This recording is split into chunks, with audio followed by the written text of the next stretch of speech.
बिस्मिल्लाहिर्रहमानिर्रहीम। अस्सलाम वालेकुम स्टूडेंट्स। आज की इस वीडियो में हम chapter number 9 areas and volume discuss करेंगे। चैप्टर नंबर 9 का नेम है एरियाज़ एंड वॉल्यूम। और चैप्टर स्टार्ट करने से पहले हमें पता होना चाहिए कि एरिया और वॉल्यूम क्या होता है। तो एरिया को उर्दू में रकबा कहते हैं कि किसी भी जो स्पेस या किसी भी जो लैंड या किसी भी कोई चीज़ ने जो जगह घेरी होती है उसको हम उसका एरिया कहते हैं। जैसे हम कहते हैं द एरिया या स्पेस बाउंडेड या एनक्लोज्ड बाय अ रीजन। किसी भी रीजन में जो जगह घेरी होती है उसका एरिया कहलाता है। और वॉल्यूम क्या होता है कि उस रीजन में कैपेसिटी कितनी है। वॉल्यूम को कहते हैं हुजम, उसमें काबिलियत कितनी है, उसकी कैपेसिटी कितनी है। The capacity of a land, the capacity of a bowl, the capacity of a glass, the capacity of a bag, कि इस बैग में, इस बाउल में या इसमें कितनी कैपेसिटी है, कि इसमें कितना पानी, कितनी शुगर, कितना कुछ आ सकता है। तो उसके जब वो वॉल्यूम कहलाता है। तो चूँकि चैप्टर नंबर 9 में हमने मुख्तलिफ चीज़ों की वो एरियाज़ और वॉल्यूम निकालनी है, तो सबसे पहले जो हमारे पास टॉपिक है वो है ट्रायंगल के बारे में। तो ट्रायंगल पे जो कुछ मेथडोलॉजी अप्लाई होती हैं वो हमारे पास हैं। सबसे पहली वो है पैथागोरस थ्योरम। तो आइए हम पैथागोरस थ्योरम के बारे में डिस्कस करते हैं। तो पैथागोरस थ्योरम हमारे पास है। ये बेटा एक क्वेश्चन है, डिफाइन पैथागोरस थ्योरम या स्टेट पैथागोरस थ्योरम, कि पैथागोरस थ्योरम होता क्या है। ये एक मैथमेटिशियन था पैथागोरस ने 25 AD में एक ट्रायंगल का या किसी भी चीज़ का एरिया निकालने के लिए उसने ये एक थ्योरम दिया, अप्लाई किया था। मीन उसकी लंबाई निकालने के लिए।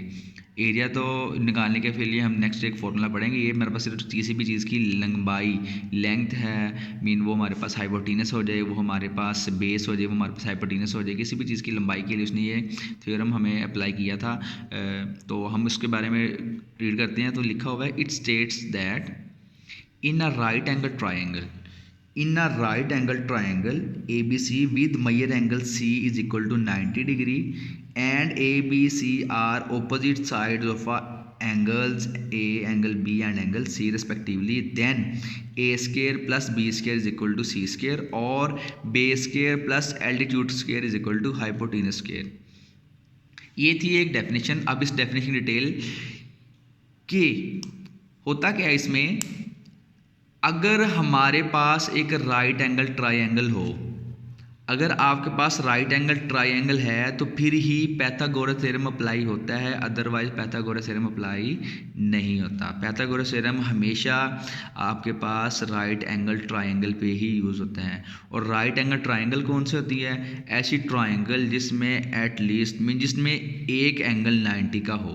जैसे मैंने ये ट्रायंगल ड्रा भी किया, इसमें लिखा हुआ है ये एक एंगल 90 का एंगल सी, उसने मेंशन भी किया था major angle C is equal to 90, तो मैंने सी पे 90 का एंगल ड्रा किया हुआ है। उसके बाद उसने कहा था कि and A B C are opposite side of angle A and angle B and angle सी।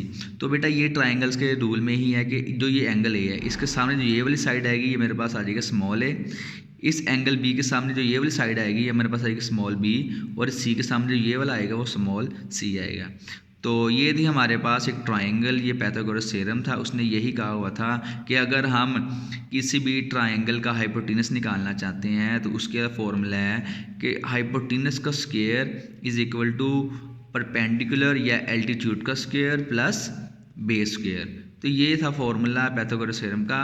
अब इसमें हाइपोटेनस क्या होती है, बेस क्या है और एल्टीट्यूड क्या है, तो इसकी मैंने ये डेफिनेशन लिखी हुई है। तो लिखा हुआ है hypotenuse of a right angle triangle is the opposite side of a right angle. कि आपके पास जो ये राइट एंगल है इसके बिल्कुल जो ऑपोजिट साइड आएगी ये आपके पास हाइपोटेनस कहलाते हैं।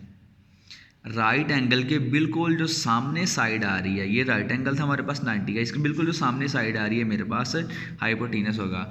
हमारे पास और पॉसिबिलिटीज़ होती हैं। मैं यहाँ और ट्रायंगल बनाता हूँ, मेरे पास ऐसे कोई ट्रायंगल आ जाए। अब ये मेरा 90 का एंगल है, इस 90 के एंगल के सामने जो ये वाली साइड आ रही है मेरे पास हाइपोटेनस हो जाएगा। मेरे पास कोई ट्रायंगल ऐसे आ जाए,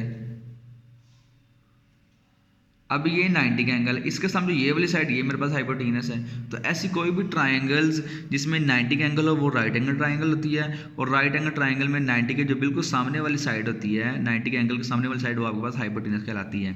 तो यही वो लिखा हुआ है, the hypotenuse of a right angle triangle is opposite side to the right angle. Next लिखा हुआ base, the adjacent horizontal side of a right angle is the base.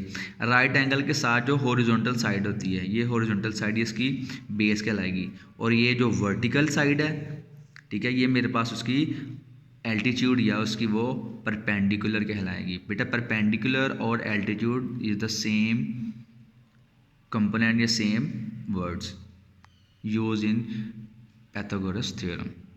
तो ये था हमारे पास जो चैप्टर नंबर 9 का इंट्रोडक्शन था, उसमें जो हमने स्टार्ट पे जो काम करना है, जो नंबर 9 पे स्टार्ट पे क्या करना है, और 9.1 स्टार्ट करने से पहले हमें जिन चीज़ों का पता होना चाहिए था तो वो था। उम्मीद है आपको उसकी अच्छी तरह समझ आ गई होगी। फिर भी अगर कोई कन्फ्यूजन है तो मुझे कमेंट सेक्शन में लाजमी बताइएगा। अल्लाह हाफिज़।